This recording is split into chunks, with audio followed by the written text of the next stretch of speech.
Bonjour à tous et bienvenue sur le plateau de Face au territoire sur TV5 Monde en direct et avec nos partenaires Ouest France, Nice Matin, France Antilles, La Montagne et 20 minutes. Et vous pouvez retrouver cette émission en live sur les sites internet en numérique de nos partenaires et également en rediffusion, vous le savez, le samedi matin. Voilà, mes deux invités aujourd'hui, eh bien, ce sont deux analystes de la vie politique française. Bonjour Bruno Cotresse. Bonjour. Vous êtes chercheur au CNRS, au CEVIPOF et vous êtes enseignant à Sciences Politiques. Et bonjour Hervé Gattegno, vous êtes éditorialiste au Point et à l'Opinion et vous êtes l'excellent ancien patron de Paris Match et du JDD. Merci d'être avec nous ce matin. Une émission consacrée à Elisabeth Borne, la première ministre française. Elle a été nommée, vous le savez, par Emmanuel Macron. Sa dernière grande émission politique, eh bien, c'était ici, chez nous, ici même, à Face au territoire. C'était le 10 février dernier. Elle était notre invitée. Écoutez ce qu'elle a déclaré sur sa relation avec Ségolène Royal. Est-ce que vous avez des nouvelles de Ségolène Royal dont vous avez dirigé le cabinet? Ah non, là, je n'ai pas de nouvelles. Là, je suis désolé, je ne vais pas pouvoir vous donner de nouvelles de Ségolène Royal. Vous n'avez pas de contact, plus de contact avec elle? Pas vraiment de contact. Non, je pense qu'on n'est pas tout à fait d'accord sur beaucoup de sujets. Bruno Cotresse, Hervé Gattegno, donc les contacts sont rompus. Ça a le mérite de la franchise, effectivement, comme déclaration. Alors, ce qui est intéressant, c'est qu'on voit Elisabeth Borne, que ça amuse aussi votre question. Et, visiblement, elle est franche. C'est une femme franche. Voilà, elle est franche et visiblement, leur relation de travail, puisque Elisabeth Borne a travaillé sous l'autorité de Ségolène Royal, n'a pas dû lui laisser beaucoup de bons souvenirs. C'est une femme franche. Oui, c'est une femme franche, directe, qui dit les choses. Et là, on était, avec votre question et sa réponse, on était directement au cœur du sujet de l'équation politique d'Elisabeth Borne. C'est-à-dire, est-ce qu'elle est vraiment tant à gauche que ça? Est-ce qu'elle a été nommée pour séduire la gauche tant que ça? On ne sait pas. Au passage, dans certaines émissions depuis sa nomination, Ségolène Royal a dit qu'elle était intervenue pour faire nommer Elisabeth Borne à la RATP, à la tête de la RATP, c'est ce qui s'est réellement fait, mais elle a refusé de dire que c'était un bon choix. Elle a dit ça, on verra, ça dépend d'elle. C'est Bruno Cotresse et Hervé Gattegno, nos invités, analystes politiques ce matin, pour revenir sur la nomination d'Elisabeth Borne à Matignon. Notre partenaire du groupe Centre France, La Montagne, Alexandre de Charrier ce matin, qui est journaliste à la République du Centre, a une question à poser à Bruno Cotresse depuis Orléans. On l'écoute. Bruno Cotresse, bonjour. Elisabeth Borne a finalement un profil assez proche de celui de Jean Castex. L'un était issu des rangs de la Sarkozy. La nouvelle première ministre, elle, a fait ses classes dans les cabinets ministériels de la gauche socialiste. Mais après 5 années de présence au gouvernement, où elle aura porté des réformes comme celle de l'assurance chômage ou de l'ouverture de la concurrence à la SNCF, est-ce que finalement c'est elle qui a le meilleur profil pour donner des gages aux électeurs de gauche d'une inflexion de la politique d'Emmanuel Macron pour ces 5 années à venir? C'est la vraie question. Oui, c'est une question importante, effectivement. Est-ce qu'elle a le meilleur profil? Je ne suis pas sûr qu'elle ait le meilleur profil pour envoyer des signaux à une partie assez large de l'électorat de la gauche qui a reçu beaucoup de gros signaux de la part de Jean-Luc Mélenchon depuis quelques semaines. Elisabeth Borne, on dit qu'elle vient du centre-gauche, qu'elle a une sensibilité aux questions de l'égalité des chances, donc des problématiques qui sont importantes pour l'électorat de centre-gauche. Mais effectivement, elle a porté des réformes qui ne sont pas vraiment de centre-gauche au cours des 5 dernières années. Donc ça, c'est la question importante pour elle. Comment elle va incarner auprès des électeurs de centre-gauche la question de l'égalité des chances, la question de la redistribution. J'imagine qu'elle va devoir prendre des décisions assez fortes sur le pouvoir d'achat en particulier. Elle est très attendue sur cette question. Tout de suite, François-Xavier Lefranc, le rédacteur en chef de Ouest France, est avec nous et il rentre sur ce plateau. À tout de suite. Bonjour François-Xavier Lefranc, vous êtes le rédacteur en chef du plus grand quotidien francophone du monde. Oui, bonjour. Bonjour. Bonjour. Et nous allons donc revenir sur la nomination d'Elisabeth Borne avec nous et nos deux invités. Le 10 février dernier, elle était donc la nouvelle Première ministre, notre invitée. Elle était à l'époque ministre du Travail et elle était interrogée sur ce plateau sur son action pour endiguer le chômage et la précarité chez les jeunes. Vous allez voir ce qu'elle a répondu. C'est l'un des objectifs de la réforme de l'assurance chômage, qui est à la fois de favoriser le travail, en s'assurant que c'est toujours plus intéressant de travailler que d'être au chômage. Je pense que ça paraît de bon sens, mais ce n'était pas le cas précédemment. Et puis, on a aussi mis en place un système de bonus-malus pour encourager précisément les entreprises à proposer des contrats de travail plus longs. Je pense que c'est aussi l'intérêt de tout le monde. Ça permet de travailler davantage et ça évite effectivement la précarité. Alors les jeunes, le chômage et la précarité. Les jeunes, c'est une question importante. Quand elle a été nommée, on a dit, est-elle technocrate, pas technocrate, ce qui, de mon point de vue, est complètement idiot. Quand une personnalité rentre à Matignon, quelle qu'elle soit... Édouard Philippe était-il technocrate ou pas? Ouais, c'est pas pour faire des parties de claquettes, c'est pour bosser. Alors, a-t-elle été une bonne ministre? A-t-elle été une bonne ministre? A-t-elle été efficace sur la question des jeunes, qui est évidemment centrale? Elle a eu des résultats. Les chiffres de l'apprentissage se sont fortement améliorés, de façon même très spectaculaire. Alors, je vous pose la question, Bruno Cotresse, a-t-elle été une bonne ministre? Parce que c'est pas rien, elle devient première ministre. Est-ce qu'on peut dire que c'est une bonne ministre qui devient première ministre et qui arrive avec un fort potentiel? Tous ceux qui ont travaillé avec elle ou qui se sont affrontés à elle reconnaissent tous son extrême maîtrise des dossiers, que c'est justement pas une partie simple quand on a affaire à elle, parce qu'elle attend que la partie d'en face, y compris si on s'oppose à elle, maîtrise aussi bien les dossiers qu'elle. Donc visiblement, c'est quelqu'un qui bosse beaucoup, c'est quelqu'un qui connaît bien les dossiers. Vous avez raison, quand on est à Matignon, c'est sine qua non. On n'attend pas que le Premier ministre soit un amateur. Il doit être au contraire quelqu'un qui fait tourner la machine de l'État. Jean Castex, Édouard Philippe avaient pleinement ce profil. Elle vient aussi, elle a une multiple expérience dans les cabinets ministériels. Elle est passée par la préfectorale. Donc normalement, elle va savoir faire tourner la machine de l'État. Il faut toujours rappeler que les Français, quelles que soient les décisions qui sont prises, ils ont une exigence d'efficacité. Ils en ont assez qu'on leur annonce des réformes, des changements. Et puis au fond, dans leur vie de tous les jours, il ne va pas grand-chose se passer. Concernant les jeunes, la question de l'emploi est importante, la question de la formation est importante, mais il n'y a pas que ça. Il y a un grand malaise quand même dans la jeunesse française. On le dit souvent, ces jeunes qui ne votent pas, qui se passionnent pour la politique, mais qui ne votent plus. Qu'est-ce qu'elle devrait faire? Qu'est-ce qu'elle doit faire? Quelles sont les grandes actions, les grands points de préoccupation que, selon vous, elle devrait avoir à l'égard des jeunes Français?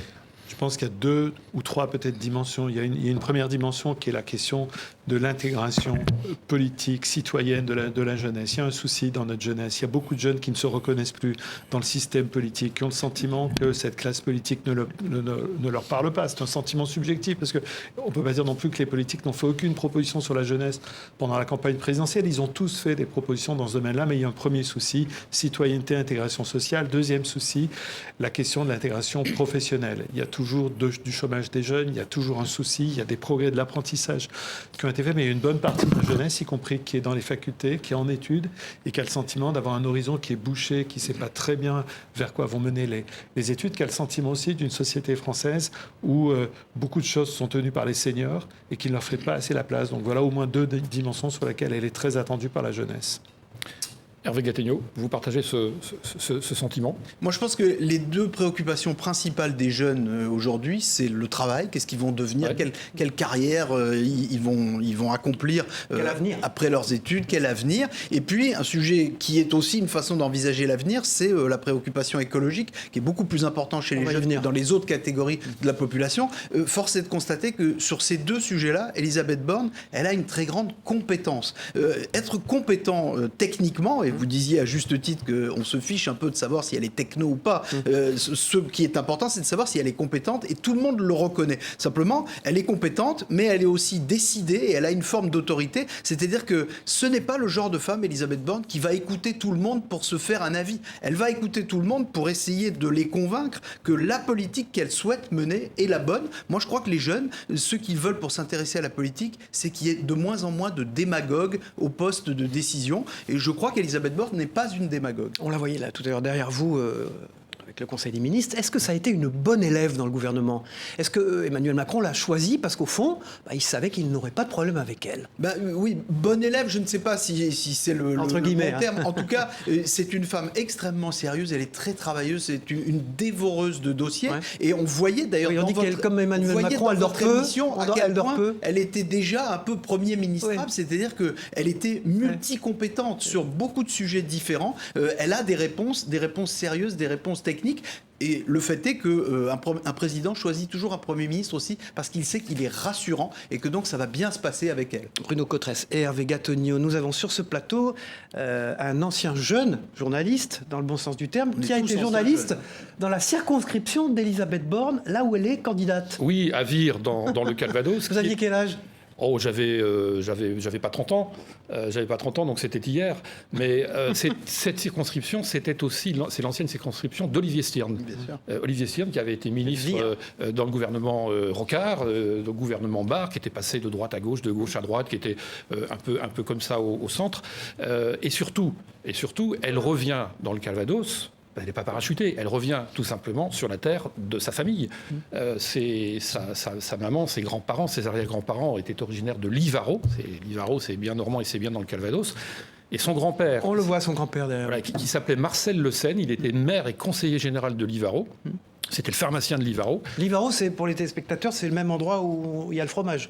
C'est ici, oui, voilà. Le fromage porte le nom de la commune, comme Camembert porte le nom de la commune. Je passe aux téléspectateurs étrangers, nous regardent de l'étranger. Voilà, exactement. Alors, son grand-père était le pharmacien pendant la guerre, en 1944. Et il y a même une anecdote. En 1944, Rommel se fait mitrailler à Livaro, et donc est gravement blessé. Et alors, on cherchait désespérément un médecin, et on va voir le maire de la commune, qui était le pharmacien, qui était donc le grand-père d'Elisabeth Borne, et qui a apporté les premiers soins au maréchal Rommel. Donc, dire qu'elle est parachutée, qu'elle arriverait dans un pays inconnu, c'est un peu fort de café quand même. Bruno Cotresse et Hervé Gattegno sont nos invités ce matin pour analyser les premiers pas à Matignon, qui est également Elisabeth Borne. Et c'est une tradition dans cette émission, messieurs. Chonu, qui est collaborateur et dessinateur de Ouest France, François-Xavier Lefranc le connaît bien, s'est intéressé à notre nouvelle première ministre. On regarde ensemble ce qu'il nous a dessiné aujourd'hui. Bonjour. Il ne suffit pas de se présenter dans la circonscription où est né Michel Drucker pour acquérir la longévité. Elisabeth Borne est la deuxième femme nommée première ministre dans l'histoire de la Ve République, mais elle pourrait battre le record d'Édith Cresson qui n'est restée que 10 mois à Matignon. La bataille de Normandie a commencé pour notre première ministre, et les mauvaises langues disent que c'est une parachutée. Pourtant, son grand-père fut maire de Livaro, pas de quoi en faire tout un fromage. Et puis, les parachutes font partie du paysage de la Normandie. Mais c'est la NUPES de Jean-Luc Mélenchon qui veut la débarquer. Et cette femme polytechnicienne a juré qu'elle ne battrait jamais en retraite. Bon, la question que je pose, c'est quelle option a le président de la République en cas de défaite d'Elisabeth Borne ? Moi, j'ai la solution. Il suffit de rappeler Jean Castex, après un relooking complet. Je peux vous dire qu'il ferait encore très bien l'affaire. Elle peut se cressoniser, Elisabeth Borne, ou pas, Bruno Cotresse ? Pour un Premier ministre dans des périodes difficiles, et la période s'annonce difficile sur le front économique, il n'y a pas que des bonnes nouvelles sur le front économique, on a des bonnes nouvelles sur le chômage, mais il y a des mauvaises nouvelles qui vont arriver. Donc effectivement, c'est toujours dans l'ordre des choses possibles. Le poste de Premier ministre, ça n'est pas pour rien qu'on appelle ça l'enfer de Matignon, donc c'est toujours possible. Après, l'équation d'Édith Cresson était une autre époque. On va dire, il y avait aussi à gauche tout un tas de divisions déjà à l'époque, lorsqu'elle a pris Matignon, Édith Cresson. Avec un Pierre Bérégovoy omnipotent, déjà, ministre de l'économie et des finances. Qui attendait quand même un peu d'être nommé, une succession de Michel Rocard qui n'était pas évidente. On va dire, donc c'est un peu une autre époque, mais c'est vrai que c'est toujours dans l'ordre des choses possibles. François-Xavier Lefranc. Elle devra tenir le gouvernement, c'est une femme qui a de l'autorité, et ça sera important pour durer en politique. Est-ce qu'on peut raisonnablement, on rappelle qu'Édith Cresson était resté quelques mois, est-ce qu'un Premier ministre peut raisonnablement travailler en 9 mois ? Est-ce qu'on peut mener des changements importants pour la France en 9 mois ? Est-ce que c'est sérieux ou est-ce qu'il ne faut pas se dire le Premier ministre devrait rester 5 ans, parce qu'il y a du boulot à faire dans la durée. Il faut construire pierre à pierre. Je pense que c'est d'autant plus important qu'aujourd'hui, la question de l'évaluation de l'action publique est devenue vraiment un vrai sujet, à la fois pour le Parlement, pour les citoyens. Et tout le monde sait qu'on ne peut pas développer des politiques publiques et conduire l'évaluation de politiques publiques en moins d'1 an. Il faut au moins 2 ans pour faire ça. Hervé Gattegno, elle peut avoir des casseroles, Elisabeth Borne, où on a tout regardé avant. Vous savez, les premiers ministres qui sont nommés, puis tout d'un coup, il leur arrive presque un malheur personnel dû à leur parcours. Alors, votre question permet de dire une chose qui n'est pas assez soulignée, je trouve, c'est que Elisabeth Borne, elle débarque pas de nulle part, elle est ministre depuis 5 ans, sans discontinuer, des transports, de l'écologie, sur 3 portefeuilles très importants et néanmoins différents. Donc, c'est aussi une marque de compétence et de confiance de la part du président de la République. Et comme vous le savez, il y a la haute autorité qui scanne absolument tout, les parcours, les patrimoines. Alors on peut toujours avoir des petits vices cachés, si j'ose dire. Mais enfin, c'est assez peu probable s'agissant d'Elisabeth Borne. Et dans la comparaison avec Édith Cresson, je voudrais dire une chose, c'est que Édith Cresson, elle s'est fracassée sur la misogynie ambiante, qui a énormément reculé aujourd'hui dans ce pays. On n'en est plus là. Et aussi sur ses propres imprudences, parce qu'elle, dans ce poste-là, elle a fait preuve par moments d'une forme de désinvolture, notamment dans l'expression, qui n'est pas du tout le genre d'Elisabeth Borne. J'en ai rien à cirer. François-Xavier Lefranc, la une de Ouest France. Alors la une de Ouest France, elle est ce matin très européenne, puisqu'on parle de l'Europe qui accélère sur les énergies vertes, c'est évidemment fondamental. Et puis surtout, le choc géopolitique pour Berlin. Les Allemands qui se rendent compte, qui prennent conscience de leur état de dépendance extrêmement dangereux à l'égard du gaz russe, ils auraient peut-être dû écouter les dirigeants français qui, pendant des années, ont attiré leur attention sur ce sujet-là. Voilà. François-Xavier Lefranc, elle est populaire, elle va gagner aux élections législatives à Livaro. Alors l'élection n'est jamais faite d'avance, mais alors c'est à vivre. Elle est favorite. C'est à vivre, mais elle est favorite, effectivement. Elle est, je pense, largement favorite. Elle est soutenue par le maire de Vire, enfin par les élus locaux. Et Jean-Luc Mélenchon qui a dit je voudrais vite la remplacer. C'est une hypothèse qu'on n'envisage pas. Ah oui, mais ça se décrète pas. La victoire, il faut la gagner. Hein. Ça ne se passe pas comme ça. François-Xavier Lefranc, rédacteur en chef de Ouest France. Merci. Dans un instant, Armelle Le Goff, directrice de la rédaction de 20 minutes, sera sur ce plateau. À tout de suite. Bonjour Armelle Le Goff, merci d'être avec nous. Bonjour. Votre confrère, notre coproducteur Denis Caro est à Nice. Il est directeur de la rédaction du groupe Nice Matin. Il a une question à poser à Hervé Gattegno sur le bilan d'Elisabeth Borne. Bonjour Hervé Gattegno. Elisabeth Borne a été ministre pendant 5 ans, successivement des transports, puis de la transition écologique, enfin de l'emploi. Comment jugez-vous son action et son bilan dans ces portefeuilles successifs ? Eh bien, d'abord, très bonne question. Quand on est Premier ministre, on est porteur de tout ce qu'on a fait, puisque je l'ai dit, elle a effectivement été ministre sans discontinuer depuis 5 ans. Elle est à la manœuvre sur 2 très grandes réformes qui sont celles de l'ouverture à la concurrence de la SNCF et celle de l'assurance... Qu'elle a dirigée. Et celle de l'assurance chômage. 2 réformes qui ont été difficiles à mettre en œuvre, qui ont suscité des oppositions dans le monde syndical, ce qui montre que c'est une femme de dialogue, mais c'est aussi une femme à poigne, c'est une femme qui sait imposer ses vues, et puis quand même dans son bilan, même si elle n'en est pas directement la responsable, il faut reconnaître qu'elle sort du ministère du Travail avec un bilan sur le chômage qui est le meilleur depuis très longtemps dans ce pays, donc ça c'est un petit effet turbo pour elle. Et puis pas jeudi, mais jeudi prochain, celui d'après, c'est Laurent Berger, le leader de la CFDT, qui sera à votre place sur ce plateau. On aura l'occasion de parler de la nouvelle première ministre et de ses premières actions avec lui. Elisabeth Borne, la nouvelle première ministre, donc, était notre invitée le 10 février dernier, vous le savez. Alors, ministre du Travail, elle affirmait que l'écologie devait être prise en compte dans toutes les politiques. On l'écoute. L'écologie, ça doit être pris en compte dans toutes les politiques. Et évidemment, moi, en tant que ministre du Travail, ancienne ministre de l'écologie, je suis très attentive au développement des emplois liés à la transition écologique. Je le redis, dans la réparation, dans le recyclage, on a des gisements d'emplois très importants. Je croise beaucoup de jeunes qui créent aussi des entreprises précisément sur le recyclage, le réemploi, la réparation. L'écologie, l'urgence. L'urgence, le combat du siècle, a dit Emmanuel Macron. Et c'est le sujet qu'il a mis en haut de la liste de la fiche de mission d'Elisabeth Borne. Est-ce que vous pensez que les Français, finalement, sont en accord avec ce choix de porter l'écologie comme une des premières préoccupations de ces prochains mois, de ces prochaines semaines ? Quand on regarde les enquêtes d'opinion sur les sujets de préoccupation des Français, c'est pas l'écologie qui arrive en premier, c'est plutôt toujours les questions, on va dire la thématique générale du bulletin de salaire, de la fiche de paie, qu'est-ce qui reste à la fin du mois ? L'argent, effectivement. Ça reste toujours pour les Français un point important. Beaucoup de Français ont le sentiment que malgré les efforts qu'ils font, le salaire ne progresse pas. Il y a un sujet dans la fonction publique important sur cette question. On sait qu'apparemment, le point d'indice des fonctionnaires va être débloqué. Donc voilà, il y a tout un sujet qui est là-dessus. C'est les jeunes, alors, l'écologie. L'écologie, de manière très générale, intervient généralement plutôt en position numéro 3, 2 dans certaines enquêtes d'opinion, 3, 4. Voilà, en gros, ça intervient comme un sujet très important aux yeux des Français. Après, il faut s'entendre qu'est-ce qu'on appelle la préoccupation pour la question de l'écologie. Si c'est l'idée de dire je m'inquiète pour l'état de la planète, je vois bien qu'il y a des soucis de surconsommation, qu'on jette trop de choses, etc. Tout le monde a ce sentiment.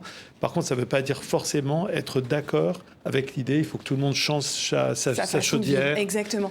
Qui va le payer? Tout à fait. Est-ce que je ne vais pas passer à nouveau à côté des aides? Il va y avoir des aides. Est-ce que pour les politiques, ce n'est pas le sujet de l'emploi de ce terme, mais pourri par excellence? C'est-à-dire que soit on est taxé d'inaction, soit quand on agit et qu'on met en place et qu'on demande aux gens de changer leur façon de vivre, du coup, ils ne l'acceptent pas et c'est les bonnets rouges et c'est les gilets jaunes. Qu'est-ce que vous en pensez, Hervé Gattegno? Je suis d'accord avec vous, c'est un sujet très difficile. Il est difficile d'avoir une action convaincante, mais je dirais que c'est précisément parce que ce n'est pas la préoccupation première consciemment des Français que le choix d'Elisabeth Borne est intéressant, parce qu'elle a une compétence technique sur le sujet, je l'ai dit tout à l'heure. Or, aujourd'hui, et c'était l'annonce du président de la République entre les deux tours de l'élection présidentielle, il faut que cette politique irrigue toutes les autres. Il faut que ce soit le dénominateur commun de toutes les politiques. Et donc, c'est très utile d'avoir quelqu'un qui maîtrise le sujet sur un plan technique pour pouvoir faire en sorte que les préoccupations et les priorités écologiques soient respectées dans toutes les autres politiques, c'est-à-dire notamment les choix budgétaires, mais aussi les politiques d'éducation, les politiques de santé. Et donc, de ce point de vue-là, la compétence de Madame Borne est très intéressante. Ça ne veut pas dire qu'elle donnera satisfaction à tout le monde, parce que vous avez raison, c'est un sujet qui heurte énormément de conservatisme, et notamment dans notre vie quotidienne à chacun. C'est très difficile. Je dirais qu'aujourd'hui, l'écologie est devenue un sujet trop sérieux et trop partagé pour être confié aux seuls écologistes. Et donc, c'est une tentative intéressante de confier ce sujet à une femme qui est ingénieure. Rappelons-le, depuis Valéry Giscard d'Estaing, il n'y a pas eu à la tête de l'État français un ingénieur. C'est le cas de Madame Borne. Voilà. Et puis, il y a la réforme des retraites, la réforme dans les réformes. Alors certes, Emmanuel Macron a été élu très clairement en parlant d'un départ en retraite à 65 ans. Pour autant, c'est un sujet qui est extrêmement épidermique. Comment est-ce qu'elle va pouvoir gérer ce dossier ? Compliqué, parce qu'il y a déjà eu un très long débat en France sur la question de la réforme des retraites avant le Covid. Difficile, long, très technique. Édouard Philippe ne l'a pas aidé. Beaucoup de propositions juste avant la présidentielle. Il faut toujours rappeler qu'avant le Covid, on est d'une certaine manière, la réforme a déjà été votée. Elle est pratiquement sur 49.3. Voilà, 49.3. Elle est pratiquement au fond sur les rails de démarrer. Et à l'époque, c'est cette fameuse réforme dite systémique, c'est-à-dire de changer de manière assez profonde la tuyauterie du système des retraites. Et on se rappelle quand même que le seul syndicat qui à l'époque soutient la réforme, la CFDT, vous aurez Laurent Berger la semaine prochaine, à l'époque dit que la ligne rouge à ne pas franchir, c'est de ne pas toucher à l'âge de départ légal à la retraite, qui est maintenant la variable sur laquelle on va travailler. Donc visiblement, ça va être compliqué. Ce qui s'est passé entre-temps, c'est qu'avec le Covid, on a très massivement creusé les déficits, les Français le savent. La politique de ce gouvernement sera aussi de sensibiliser les Français au fait qu'on ne peut pas continuer à laisser ouverts tous les robinets. Il faudra bien faire des efforts, et il faudra d'autant plus en faire, et notamment, ça nous amène au sujet des retraites, qu'il faudra financer la branche dépendance. Et ça, c'est un des enjeux. Je pense qu'Elisabeth Borne s'emploiera à mettre davantage en avant le financement de cette nouvelle branche de la sécurité sociale que de se concentrer son propos sur la question de l'âge de départ à la retraite. C'est plus facile à entendre. Sur le pouvoir d'achat, il y a encore de l'argent dans les caisses. Comment on va faire ? Ah bah, il y en a parce qu'on emprunte, donc on va encore creuser les déficits sur ce sujet. Bien sûr qu'on va le faire. Le président de la République avait annoncé en campagne des mesures très rapides en juillet. Ce sera la première chose que fera Elisabeth Borne, et d'une certaine façon, c'est un petit cadeau politique pour elle, parce que c'est plus facile de commencer une législature en annonçant des nouvelles pour le pouvoir d'achat. Ça va améliorer les fins de mois d'un certain nombre de Français. Ça lui sera probablement crédité, et puis ensuite, le plus dur arrivera. Elle est tout à fait légitime au poste où elle est. On a dit, les observateurs, les analystes politiques, peut-être vous-même, qu'elle n'avait pas été le premier choix d'Emmanuel Macron. Ça, c'est très bon enchaînement, parce que je viens de parler du petit cadeau politique que lui fait Emmanuel Macron. En revanche, ce qui n'était pas un cadeau, c'est de l'avoir fait patienter, et de nous avoir fait patienter, nous les Français. C'est vrai, cette affaire de premier choix. On parlait de Catherine Vautrin. Écoutez, en tout cas, je pense qu'il y a vraiment eu une hésitation, et je crois que le week-end week-end dernier, c'est plutôt Catherine Vautrin qui faisait la course en tête. Et ce sont deux profils. Moi, je ne crois pas tellement à l'explication droite-gauche. Ce sont plutôt deux profils différents. Madame Vautrin, c'est une élue locale, présidente de la plus grande métropole française, puisqu'on parle des territoires dans cette émission. C'était une préoccupation d'Emmanuel Macron d'envoyer ce signal. Et puis, il y avait une autre vision qui était celle d'Elisabeth Borne, ses compétences multiples et notamment la priorité sur l'écologie qu'il voulait afficher. Je crois que c'est plutôt ça qu'il a choisi. Vous êtes d'accord ? Oui, je crois que des 3 premiers ministres d'Emmanuel Macron, donc c'est la première qui n'a pas été élue locale. Édouard Philippe était maire du Havre, Jean Castex était aussi maire. Maire de Prades. Voilà, de Prades. Donc là, on a une première ministre qui n'a pas du tout siégé dans une assemblée élue. Mais c'est la première qui se présente aux législatives, ce qu'Édouard Philippe et Jean Castex n'avaient pas fait. Mais c'est vrai que l'histoire du premier choix, les politiques ont le cuir épais, ils ont le cuir dur. Effectivement, sinon, pour elle, d'apparaître aux yeux des Français comme n'ayant pas été le premier choix, c'est un point de départ qui, psychologiquement, n'est pas terrible. Mais ils ont le cuir en même temps, est-ce que c'est parce que cherche Emmanuel Macron d'avoir un collaborateur qui lui fait pas d'ombre sur le plan politique? Oui, bien sûr. Bien sûr. Le président, de toute façon, c'était un des critères du choix. On l'a très bien compris. Lors de la passation de pouvoir avec Jean Castex, Elisabeth Borne a appelé les petites filles à aller au bout de leurs rêves. Alors, comment est-ce que ça se fait que la nomination d'une femme à Matignon intervienne finalement si tard en France, au XXIe siècle? Il y a encore beaucoup de progrès à faire. Il y a déjà beaucoup de progrès qui ont été faits sur les lois concernant la parité.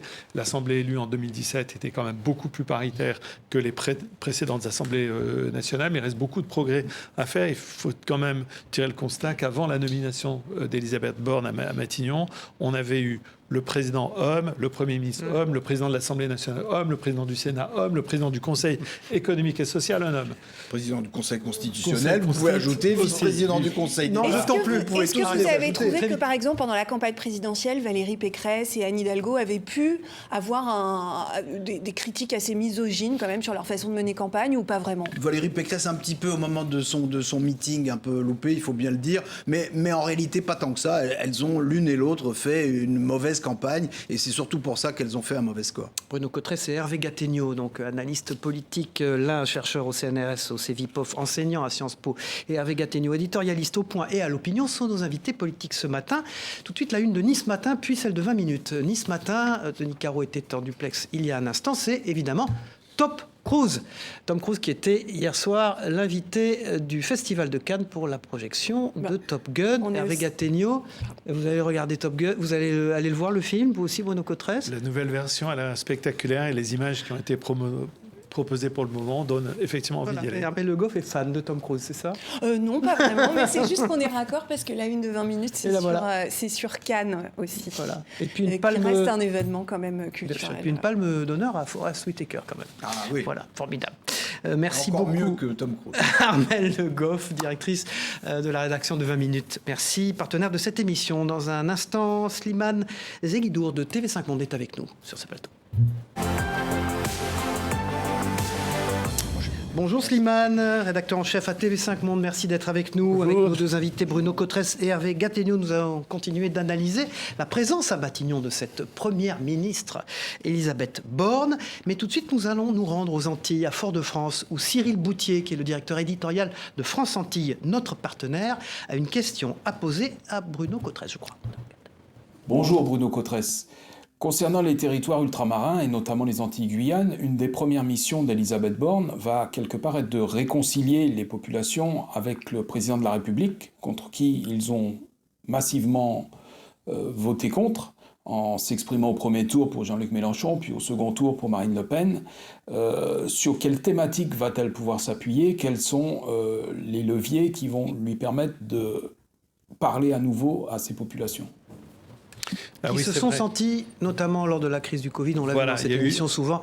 Voilà, on part de loin, très peu concerné. Voilà, on part de loin, c'est-à-dire qu'effectivement, il y a eu la crise Covid, la question de la vaccination, toute la difficulté qu'il y a eu de la communication entre le gouvernement et les territoires ultramarins sur la question de la vaccination obligatoire ou pas. Donc voilà, il y a eu effectivement un gros sujet, mais évidemment, on ne peut pas comprendre ça sans prendre en compte en toile de fond toutes les questions socio-économiques, les demandes en matière de justice sociale qui sont très fortes aussi, de respect aussi des différentes cultures. Voilà, il y a un référendum qui a eu lieu aussi sur la Nouvelle-Calédonie, qui n'a pas fait que des heureux, on va dire, sur place, avec un taux de participation qui pose question. Donc voilà, il faut impérativement trouver, est-ce que Sébastien Lecornu va être maintenu à ses fonctions? Est-ce qu'il va y avoir un nouveau l'actuel ministre des un nouveau titulaire? Donc ça, c'est une question absolument fondamentale, parce qu'encore une fois, on ne cesse de dire dans notre pays qu'il faut qu'on fasse ou qu'on réapprenne à faire France ensemble. Et c'est vrai que d'une certaine manière, quand on dit ça, on a un peu tendance à oublier les territoires ultramarins. Slimane Zeguidour, j'ai une question à vous poser. Le Premier ministre en France, d'habitude, considère qu'il y a un domaine réservé, celui de la politique étrangère, et qu'il va au président de la République. Alors que la Constitution est plus ambiguë sur les prérogatives du Premier ministre sur cette question. Avec Elisabeth Borne, et évidemment, on ne parle pas d'une spécialiste de la politique internationale. Oui, c'est le moins qu'on puisse dire. On a évoqué amplement ses états de service, plutôt honorables, mais jusqu'ici, elle a fait de la politique de proximité en gérant des problèmes domestiques. Or, quand on est Premier ministre d'une puissance comme la France, qui a des responsabilités internationales européennes, évidemment, elle va peut-être sortir de sa zone de confort. Bien sûr, on dira toujours que la fonction transfigure parfois la personne et révèle en elle des talents jusqu'ici inexploités. Néanmoins, la question que je vous pose, c'est que parmi les dossiers qu'elle doit affronter, ce sont par exemple les sanctions que nous imposons aux Russes dans cette guerre et qui, elles, vont avoir des conséquences domestiques directes qui commencent d'ailleurs à se faire sentir. La hausse des prix, l'inflation, et demain, quand on aura complètement boycotté le gaz russe, on aura peut-être un gaz qui va coûter 3-4 fois plus cher. Comment pensez-vous qu'elle est assez outillée pour affronter ces bourrasques? Je crois qu'on peut les qualifier de bourrasques qui nous attendent. Vous dites bien les choses dans votre question. Elle va s'attacher surtout aux conséquences de ces décisions. Il faut dire les choses clairement à ceux qui nous regardent et qui nous écoutent. Ce n'est pas elle qui décidera de la ligne de la France sur un sujet comme les sanctions contre la Russie à cause de la guerre en Ukraine.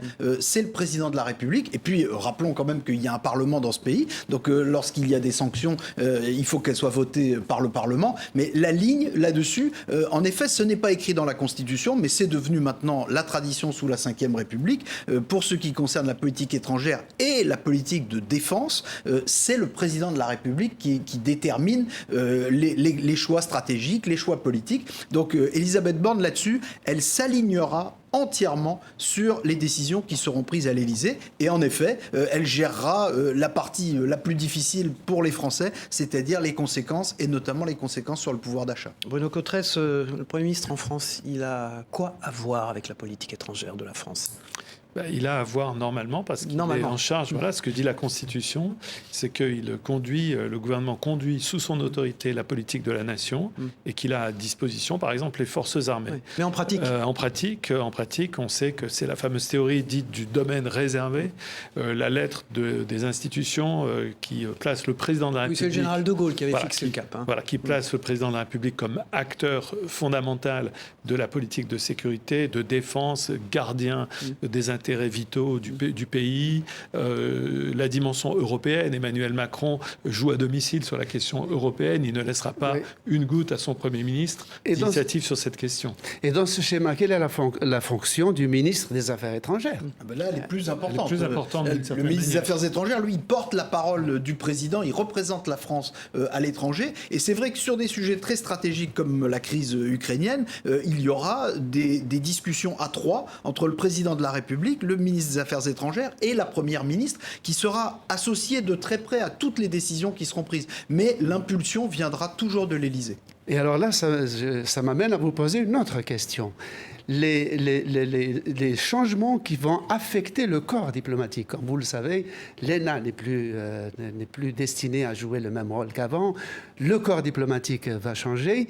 Ça veut dire, est-ce que le Premier ministre, le gouvernement auront encore les commis de l'État formés par ces deux structures pour travailler les dossiers et leur donner les réponses et les formulations, les diagnostics qu'il faut pour agir plus librement sur le plan international. Moi, je ne sais pas ce qu'en pense Bruno. Moi, je crois que oui. Je pense que c'est le mode de sélection et de formation qui va changer. Mais néanmoins, que le Quai d'Orsay, c'est-à-dire pour ceux qui nous regardent à l'étranger, le ministère des Affaires étrangères soit alimenté de nouvelles forces, de nouvelles recrues qui viennent parfois du privé, je n'y vois que des avantages en termes d'ouverture d'esprit. La consanguinité, c'est pas forcément ce qu'il y a de meilleur, surtout quand ce sont des sujets qui ouvrent le regard de la France sur le monde. Donc moi, je crois que l'État saura très bien faire ça et reconstituer très vite une très bonne formation de ses agents publics dans le domaine des affaires étrangères. Bruno Cotresse ? Oui, je trouve qu'il faut situer cette question dans le perspective plus large de l'ensemble de la réforme de l'État. C'est une bonne chose, au fond, qu'on remue un peu le cocotier de ce point de vue-là. C'est vrai que l'idée qu'on rentre très jeune dans un corps de la haute fonction publique et qu'on n'en sort plus jamais est une idée qui heurte un peu le bon sens. Donc c'est vrai que l'idée une administration qui change avec des gens qui repartent dans le privé et puis qui peuvent éventuellement revenir dans le public. À l'américaine, il y a une dimension plus politique. Il y a des choix vraiment très politiques, y compris des grands donateurs privés du président élu qui se retrouvent ambassadeurs. Je crois qu'on n'ira pas jusque-là en France. Une minute encore. Vous avez une question ? Mais justement, si c'est le cas, ça veut dire qu'on va rentrer dans une rupture avec les usages qui ont prévalu jusqu'ici, c'est-à-dire une forte administration centrale, des diplomates de carrière, donc qui obéissent à certains critères, c'est-à-dire parler beaucoup de langues étrangères, ayant fait beaucoup de terrain. Est-ce que vous pensez toujours que cette rupture avec la tradition est porteuse plutôt d'un renouveau de l'action diplomatique plutôt que de son affaiblissement? Moi, je veux pas faire de procès d'intention. Je crois que l'esprit de cette réforme est bon.